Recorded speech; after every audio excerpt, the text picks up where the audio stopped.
Sejauh ini ada pertanyaan? Izin bertanya, Pak. Oke. Untuk menentukan gaya magnet pada kuis pertama tadi gimana ya? Yang menggunakan kaidah tangan kanan tadi. Dengan kaidah tangan kanan.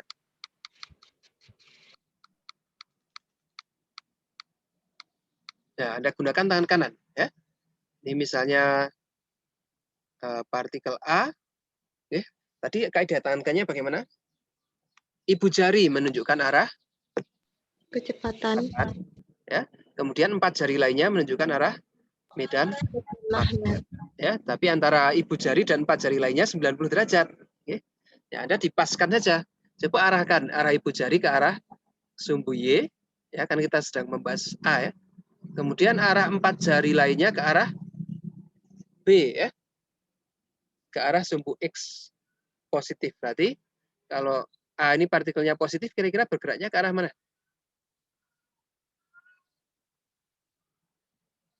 Ke arah mana sih? Pensilnya mana? Oh ini. Ini V-nya ke arah sana. B-nya ke arah sana. B-nya ke arah atas. Maka ini ibu jari nih. Anda ibu jarinya ke sana. 4 jari lainnya ke sini. Oke. Berarti F-nya adalah ke arah Z negatif. Oh tadi salah ya. Saya tadi bilang Z positif. Nah, tadi kita pakai tangan kiri. Yang harus dipakai adalah tangan kanan ya. Untuk partikel bermuatan positif. Maka dia akan bergerak ke arah Z negatif. Ya. Kita cobakan yang B, elektron. Misalnya nih. Masih. Elektron ini. V-nya ke arah sana. Ini arah ibu jari. B-nya ke arah ya, telapak tangan seperti itu. Berarti geraknya kemana? Kalau dia positif, kalau si B ini partikelnya bermuatan positif,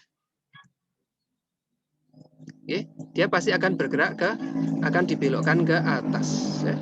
Tapi karena dia neutron, dia adalah elektron bermuatan negatif, maka akan didorong ke arahnya, gayanya akan ke bawah, ya ke arah sumbu Y negatif. Bisa dipahami, Mbak? Baik, Pak, sudah bisa. Kalau misalnya neutron itu arahnya gimana ya, Pak? Kira-kira bagaimana kalau neutron?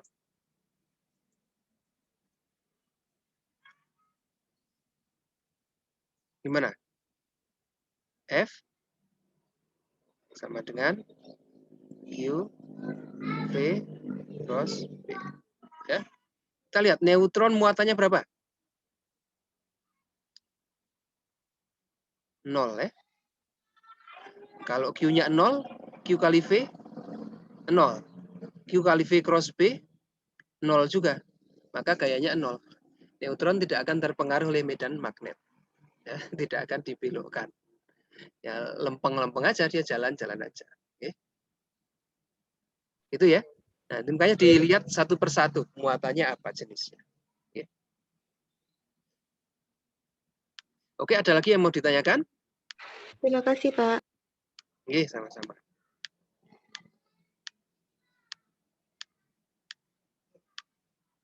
Belum ada ya? Kalau belum ada, kita lanjutkan sebentar di medan magnet. Sama seperti listrik. Setelah gaya listrik, ada medan listrik. Oke. Nah, medan magnet ini seperti apa? Ya. Nah, ternyata bentuknya tadi kita sudah singgung sedikit ya, bahwa konduktor yang menghantarkan arus listrik, ya, ini ada muatan yang bergerak di dalam kawat konduktor misalnya, ternyata di sekitarnya menghasilkan medan magnet. Oke. Seperti tangan kanan juga ya, konduktornya arahnya ke atas, misalnya arah ibu jari, nah ini medan magnetnya melingkar di sekelilingnya, seperti arah keempat jari lainnya. Oke. Nah, seperti ini contohnya. Oke. Ketika ibu jari menunjukkan arah arus listrik, maka medan magnetnya adalah di sekitarnya, melingkar di sekitarnya. Oke. Ini medan magnet di sekitar kawat lurus yang dialiri dengan arus listrik I. Oke. Besarnya adalah P. Nah, kalau kawatnya ini melengkung, kira-kira bagaimana? melengkung seperti ini. Ya sama, ini akan seperti ini. Seperti ini ya. Artinya di permukaan dalam ini medan listrik arahnya keluar dari kertas ya, dan kemudian masuk lagi dari bawah kertas. Kita jadikan seperti ini ya. Ketika kawatnya kita lengkungkan, maka di sisi atasnya keluar medan magnet, di sisi bawahnya masuk medan magnet. Nah, ini kita sebut sebagai loop ya, medan magnet dari sebuah loop yang dari arus listrik. Kalau loopnya ini nggak cuma satu, jadi lebih lagi, kita loop lagi, kita dapatkan yang namanya soleonida. Ya. Ini juga sama. Nah, ini sekarang menjadi lebih kuat. Nah, ini dia medan magnet masuk di salah satu ujungnya dan keluar di ujung soleonida yang lain. Nah, ini sesuatu di mana tempat medan magnet masuk kira-kira seperti apa? Medan magnet masuk ke atau keluar dari kutub apa? Utara. Ya. Ini menjadi seolah-olah seperti ada kutub utara dan kutub selatan. Ya. Jadi kawat atau konduktor listrik yang dibentuk menjadi solenoida ini seolah-olah bersifat seperti magnet batang. Ya. Ada kutub utara dan ada kutub selatan. Nah, ini kan kita sebut sebagai elektromagnet, magnet yang dihasilkan oleh listrik. Ya. Ini banyak dipakai di beberapa sensor. Ini kita bahas satu persatu. Ya. Nah, ini sama, ketika solenoida ini saking panjangnya, sehingga kita juga bisa bengkokkan, ya, dan dihubungkan dari ujung ke ujungnya, ya, sehingga membuat sebuah melingkar, nah, kita sebut sebagai toroida seperti ini. Ya. Jadi medan magnet cuma terkonsentrasi di dalamnya aja, tidak ada yang di luar. Nah, dia cuma bergerak sepanjang di dalam toroida saja. Nah, ini dipakai untuk partikel akselerator dan sebagainya, bentuknya toroid. Oke. Nah, dari sana kita ingin menghitung dong, ya, berapa sih besarnya medan magnet di suatu lokasi, titik tertentu dari jarak tertentu dari sebuah kawat listrik misalnya. Ya. Di kawat listrik tadi arus yang mengalir menghasilkan medan magnet. Ya, tangan kanan, ini, putar di sini. Nah, berapa besar? Nah, sama seperti medan listrik kemarin. Oke.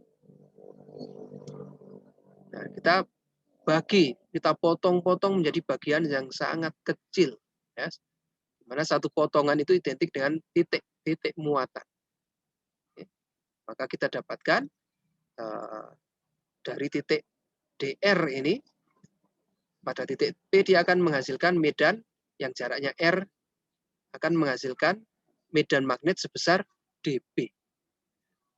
Ternyata dia proporsional terhadap besarnya arus yang mengalir I, panjang kawat ds, ya, dan sudut theta antara I dan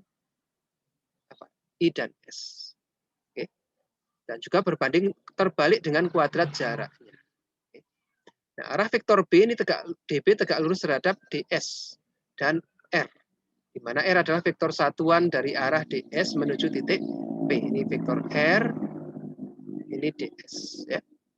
Secara matematis kita rumuskan adalah besarnya dB adalah mu0 per 4pi kalikan I ds cross R dibagi R kuadrat. Ya. Ini adalah medan magnet akibat sebuah titik ds ya, sebesar dB. Nah, ini kuantifikasi ini kita sebut sebagai hukum Biot-Savart. Ya, karena yang pertama kali mengkuantifikasi melakukan perhitungan adalah si Biot-Savart. Oke. Jauh ini ada yang mau ditanyakan? Berarti nanti kita akan kalkulus lagi, Pak, seperti listrik. Iya. Sama, semua yang kita pelajari di kelistrikan Ada analoginya di magnetik. Oke. Coba kalau misalnya kawatnya tadi, kawat yang lurus, panjang, tak berhingga. Kira-kira berapa medan listrik dari kawat lurus panjang tak terhingga? Maaf, medan magnet dari kawat lurus panjang tak terhingga. Ya sama, kita bagi menjadi titik-titik yang kecil. Setiap titiknya kita hitung, kemudian kita jumlahkan untuk keseluruhan kawat. Ya. B sama dengan integral dari dB. Ya. dB-nya sendiri adalah mu0 I per 4pi kali dr cross R dibagi R kuadrat. Oke, maka mu0 I per 4 ini adalah konstanta. Jadi dia bisa keluar dari integral, tinggal yang di dalam integral dx cross R dibagi R kuadrat. Ya. Nah, R-nya ini berapa? Ini ds, R, dan sin theta. Terdapat beberapa variabel. Ada variabel X, 3 kok di sini 2 ya. Variabel R dan variabel theta. Oke, sehingga kita perlu menyederhanakan, misalnya 2 ini dinyatakan dalam satu variabel. Ya. Perlu menyatakan sebagai fungsi konstanta A. Ya. Misalnya R kita ubah, R itu apanya A ya. X itu apanya A. Atau theta itu apanya A. Oke, sehingga kita bisa menyederhanakan secara matematis. Oke. Maka kita bisa buat tangen theta. Ya, theta ini tangan kan depan dibagi miring ya. Tangen theta sama dengan A dibagi X. Minus X kalau dalam hal ini ya. Karena kita pakai koordinat 0 di sini, ke arah sana adalah minus X. Oke. Atau X sama dengan minus A per tangen theta. Oke. Maka dx per d theta ya turunan dari ini. X diturunkan terhadap theta. A konstan, turunan dari sepertangen theta. Apa? Seper cos kuadrat theta. Ya. Atau dx sama dengan apa? A d theta per sin kuadrat theta. Oke.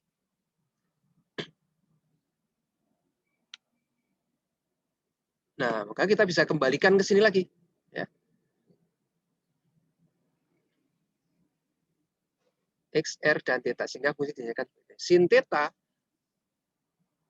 Kita juga bisa menggunakan sin theta untuk menyatakan R tadi. Tadi kan kita ingin mengubah X itu apanya A sih. Ya. Sekarang R itu apanya A. Ya. Kita bisa gunakan sin theta. Sin theta sama dengan A per R. Ya. Depan dibagi miring. Atau R sama dengan A per sin theta. Kalau R kuadrat berapa? Kita kan di sini ada R kuadrat nih. A kuadrat per sin kuadrat theta. Oke.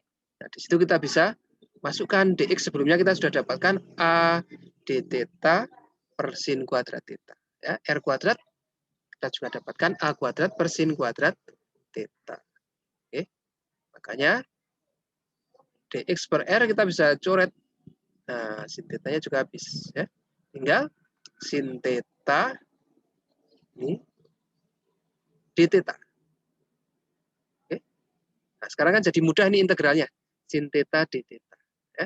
mu0 I per 4 pi A, A-nya sebuah konstanta, dia bisa keluar dari persamaan integral, maka tinggal integral sin theta d theta. Ya, integral dari sin kan minus cos. Ya. Maka kita bisa selesaikan. Ya, misalnya untuk geometri theta 1 dan theta 2 diketahui, maka besarnya dapat ditentukan. Ya. Untuk kawat panjang tak terhingga, maka theta 1-nya adalah 0, theta 2-nya 180. Maka kita dapatkan besarnya B berapa? mu0 I per 4 pi A kali cos theta yang dari cos 0 sampai cos 180. Oke. Nah, ini cos 0 adalah 1, cos 180 minus 1. Di 1 minus minus 1. Jadi 2. Oke. Nah, hasil akhirnya ini nilai ini sama dengan 2. Oke. Jadi 2 kali 4. Nah, tinggal 2. Maka kita dapatkan B sama dengan mu 0 I per 2pi. Oke. Itu adalah medan magnet dari sebuah kawat yang dialiri arus I yang panjangnya tak hingga. Oke. Kalau kawatnya tidak lurus, Pak, bagaimana? Ya, Anda bisa hitung sendiri. Misalnya medan magnet di titik O dari akibat arus yang mengalir pada mana? Pada kawat melengkung sepanjang busur AC. Ya. Kontribusi dari ini bagaimana? Bisa diignore karena ini arahnya ke sana, ya. Sudutnya 0. Maka sin 0, 0. Oke, kita tinggal menghitung efek dari sini saja bagaimana. Oke. Latihan, namanya juga kuis. Nah, nanti Anda hitung sendiri. Karena AC adalah merupakan busur lingkaran, DS selalu tegak lurus dengan R. Sehingga DS cross R sama dengan DS R. Oke. Dan radius lingkaran. Sehingga konstan sepanjang AC. Sehingga tidak dikeluarkan dari, sehingga bisa dikeluarkan dari integral. DSR-nya ini bisa dikeluarkan dari integral. Oke. Maka lebih mudah lagi, tinggal integral DS dari C, dari A sampai C. Oke. Nah, untuk kawat berupa satu lingkaran penuh, kuat medan listrik di pusat lingkarannya berapa? Nah, nanti Anda analisis sendiri ya. Ini sama dengan sini. Tinggal sekarang, kalau ini dari sudut tertentu sampai tertentu. Ya. Kalau ini dari 0 sampai 360, atau dari 0 sampai 2 pi radian. Oke. Maka nanti Anda buktikan. Benar enggak? Nilainya seperti ini. Oke. Benar enggak nilainya seperti ini? Dan bagaimana? Kok bisa dapat nilai seperti ini? Oke. Kalau dalam ring bagaimana? Ring dengan ketebalan tertentu. Oke. Nah, Anda juga bisa kerjakan. Ya, lihat di textbooknya, ada panduannya di sana. Oke. Nanti benar nggak hasilnya seperti ini? Kenapa kok bisa seperti ini? Oke. Bisa dikerjakan sendiri ya. Oke, itu bisa dipahami kira-kira? Ada yang mau ditanyakan? Bisa, Pak. Oke, ada yang mau ditanyakan? Oh, maaf Pak, izin bertanya. Jadinya untuk yang kuis sampai sebelum UTS itu sampai lektur 3 atau 4 ya Pak? Yang fisika dasar ya, sampai yang kemarin. Iya. Yang terakhir semua kelistrikan. Ini kita sudah mau membahas ke setelah UTS, ya, materi setelah UTS. Jadi UTS-nya dan tugas-tugasnya sampai yang kemarin, bukan lecture hari ini. Ya. Lecture hari ini untuk materi setelah UTS. Baik Pak, berarti untuk terakhir pengumpulan tugasnya itu H-1 sebelum hari UTS fisika dasarnya Pak? Iya. Baik, terima kasih Pak. Oke, ada lagi yang mau ditanyakan? Oh ya Pak, izin bertanya kembali. Untuk UTS-nya di e-learning atau bagaimana ya Pak? E-learning. Nanti kita pakai e-learning lagi seperti biasanya. Oke. Baik Pak, terima kasih. Oke ya. Nah, kemarin ketika pembahasan listrik kita juga melihat adanya integral seperti ini ya. Kalkulusnya sangat sulit untuk menghitung medan listrik dari berbagai bentuk geometri. Nah, ternyata ada hukum Gauss yang membantu kita mensimplifikasi perhitungan. Oke. Nah, karena listrik dan magnet ini analog, kira-kira di magnet ada tidak hukum Gauss versi magnet? Ya. Nah, ternyata ada, namanya hukum Ampere. Oke. Nah, insya Allah ini akan kita diskusikan di pertemuan minggu yang akan datang setelah UTS. Oke. Oke ya. Oke, kalau tidak ada yang ditanyakan lagi, maka kita bisa cukupkan lecture-nya sekian. Jangan lupa dikerjakan tugas-tugasnya ya. Baik, Pak. Oke, kita bisa tutup dengan hamdalah bersama-sama. Alhamdulillahirrahmanirrahim. Assalamualaikum warahmatullahi wabarakatuh. Waalaikumsalam warahmatullahi wabarakatuh. Terima kasih Pak. Terima kasih, Pak. Terima kasih, Pak.